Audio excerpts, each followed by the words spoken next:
Bueno, y con respecto al panorama internacional, nos vamos a ir a contactar una vez más con Claudio Fantini. Primero que nada, el abrazo a la distancia. Claudio, bienvenido. ¿Qué tal, Humberto? Un gusto saludarte, Rosario. Muy buenas Hola noches. Claudio, ¿cómo estás? Bueno, Bien. Claudio, una resistencia muy grande que a uno le gustaría comprender sobre esta reforma judicial en Israel. ¿Por qué generó esa resistencia? Bueno, primero que nada, porque Israel tiene el gobierno más radicalizado, el gobierno más extremista de toda su historia. Hubo partidos religiosos en gobiernos anteriores, el Shas, el partido de los sefaradíes ortodoxos, ha estado en gobiernos anteriores, incluso en gobiernos de coalición con centro izquierda, pero nunca había habido en un gobierno partidos fundamentalistas tan radicales como Judaísmo Unido por la Torá, como sionismo religioso o como poder judío. Son partidos que tienen por objetivo reemplazar la jurisprudencia secular por una jurisprudencia inspirada en el Talmud y otros textos sagrados. A eso hay que sumar que hay dirigentes de características extremistas. Bezalel Smotrich es un ultranacionalista que predica la anexión total de Cisjordania cuanto antes. Y Tamar Ben-Gvir es un racista antiárabe, pero claramente es de posiciones absolutamente extremas en su antiarabismo, incursiona de lleno en el racismo y hay otros personajes como Abiy Maos, por ejemplo, que hace activismo homofóbico tremendo. Entonces, de un gobierno así, encabezado por Netanyahu, alguien que necesita debilitar y poder controlar al Poder Judicial para frenar los procesos por corrupción que avanzan contra él, lo que se espera es una dictadura de carácter fundamentalista que acabe con 75 años de democracia, porque Israel ha tenido democracia desde que fue fundada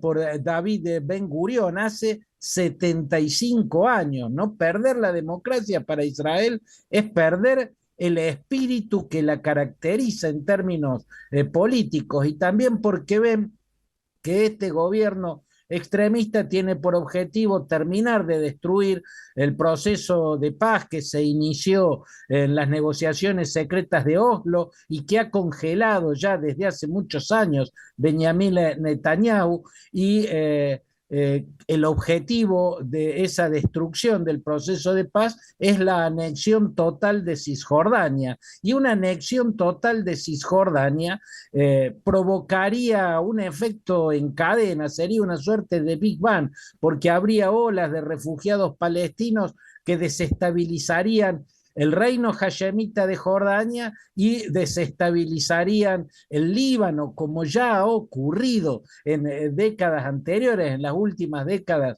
del siglo XX, ¿no? Por eso las masas están en las calles de Israel para evitar que una democracia sea destruida por partidos fundamentalistas y por un líder en proceso de erdoganización, porque yo creo que Netanyahu está tentado en convertirse en una versión judía de lo que es Recep Tayyip Erdogan, el presidente turco que desde que llegó al poder lleva adelante un proceso de sultanización para gobernar como un autócrata.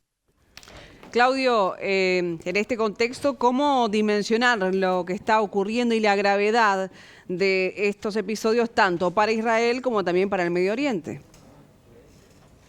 Yo creo que un instrumento, Rosario, para poder dimensionar la gravedad de la situación inédita que vive Israel, porque Israel nunca tuvo un gobierno de estas características extremistas, porque en Israel nunca hubo una protesta de tanta duración y tan multitudinaria y respondida por una represión tan dura en Israel. El mundo nunca la presionó a un gobierno israelí por otra cosa que no sean sus políticas hacia la cuestión palestina. Nunca lo había presionado por una política de orden absolutamente interno.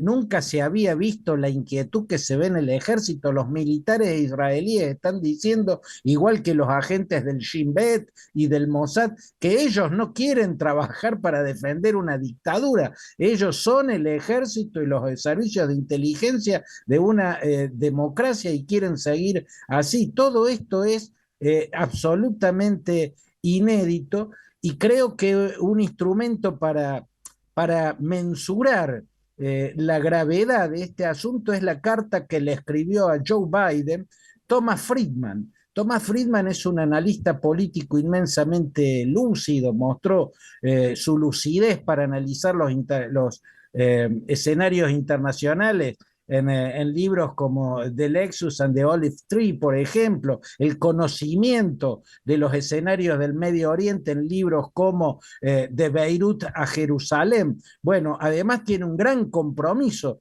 con Israel porque es judío, si bien es norteamericano, vive en los Estados Unidos, escribe para The New York Times, es judío y tiene un gran compromiso con Israel y ha publicado una carta en la que le pide al presidente de los Estados Unidos, Joe Biden, que salve a Israel, como alguna vez lo hizo Richard Nixon. A lo que se refiere Rosario, este analista internacional tan importante, es al puente aéreo que hizo Richard Nixon en 1973. En octubre de 1973, Egipto y Siria atacaron por sorpresa a Israel y a diferencia de lo que fue el 1967, ese triunfo militar imponente que tuvo Israel contra quienes lo invadieron por sorpresa y en solo 6 días lo derrotó, la célebre guerra de los 6 días, en octubre de 1973, la llamada guerra del Yom Kippur, bueno, Israel estuvo mucho más complicado. Egipto y Siria habían bloqueado a Israel y cuando Israel se quedaba sin municiones y ya no podía seguir defendiéndose, Nixon y su eficaz secretario de Estado, que era Henry Kissinger, organizaron un puente aéreo que le dio las armas y las municiones necesarias e Israel pudo sobrevivir a aquella guerra. Si lo hubiera perdido, Israel hubiera desaparecido. Para que una mente tan lúcida y conocedora como la de Thomas Friedman compare la actual situación por una crisis interna con una situación por una guerra con fuerzas externas que estuvieron por hacer desaparecer a Israel, bueno, creo que ahí tenemos una forma de mensurar la gravedad de esta inédita crisis por la que atraviesa Israel por estar gobernada por partidos fundamentalistas y por un primer ministro tentado con convertirse en un autócrata. Bueno, realmente es así y sin duda una gravedad que habrá que seguir atentamente en los próximos días. Claudio, muchísimas gracias por este contacto, el saludo de siempre. Abrazo grande, Humberto y Rosario, hasta cualquier momento.